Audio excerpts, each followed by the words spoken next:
not aware.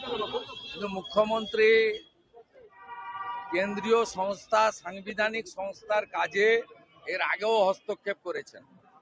2021 সালে তিনি নিজাম প্যালেসে ধর্ণা দিয়েছিলেন সিবিআই অফিসে।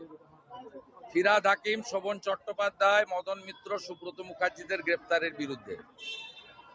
এবং মুখ্যমন্ত্রী এর আগে রাজীব কুমারের বাড়িতে যখন সারদা মামলা নিয়ে রেড হয় সিবিআইয়ের, সেদিনও তিনি সিপিকে নিয়ে ধর্ণা দিয়েছিলেন কলকাতাতে, ধর্মতলাতে। স্বাভাবিকভাবে মুখ্যমন্ত্রীর এই ধরনের কাজ সাংবিধানিক প্রতিষ্ঠানের সরাসরি কাজে হস্তক্ষেপ এবং তদন্তে বাধা দান। এটা একজন মুখ্যমন্ত্রী, তিনি শুধু রাজনৈতিক নেতা নেত্রী নন, প্রশাসনিক কর্ত্রী। নিন্দা জানাই এবং ইডি নিশ্চয়ই তার ক্ষমতা বলে তাদের মুখ্যমন্ত্রীর বিরুদ্ধেও ব্যবস্থা নেওয়া উচিত বলে আমার মনে হয়েছে। সেই ব্যবস্থা তারা আইনের মধ্যে থেকে নেবেন।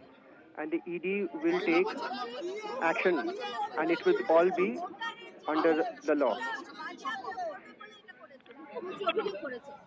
আইপ্যাক ভোটার লিস্ট থাকবে কেন? আইপ্যাকের কাছে আপনি তো ভোটার লিস্ট আছে বলছেন, বাজেয়াপ্ত করতে গেছে। আইপ্যাকের কাছে ভোটার লিস্ট থাকবে কেন? Why should the IPAC people have a voters list? আমি তদন্তের ব্যাপারে বলবো না, আমার জানা।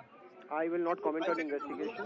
আমি বলবো না, আমি investigation I will not comment on the investigation which the ED is conducting.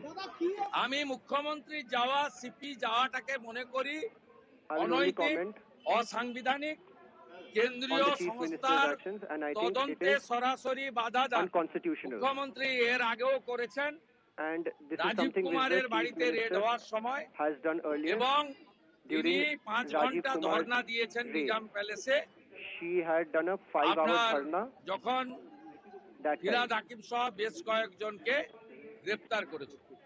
এরা মুখ্যমন্ত্রীর অভ্যাসের মধ্যে পড়ে, কিন্তু কেন্দ্রীয় তদন্তকারী সংস্থা তার যে সাংবিধানিক অধিকার আছে This is সেই the অনুযায়ী যদি constitutional right of the তৃতীয়বারেও এই মুখ্যমন্ত্রী এবং সিপির বিরুদ্ধে ব্যবস্থা না নেন, তাহলে কিন্তু পশ্চিমবাংলায় ভুল বার্তা যাবে। If the ED does not take any action, then it will send a wrong message.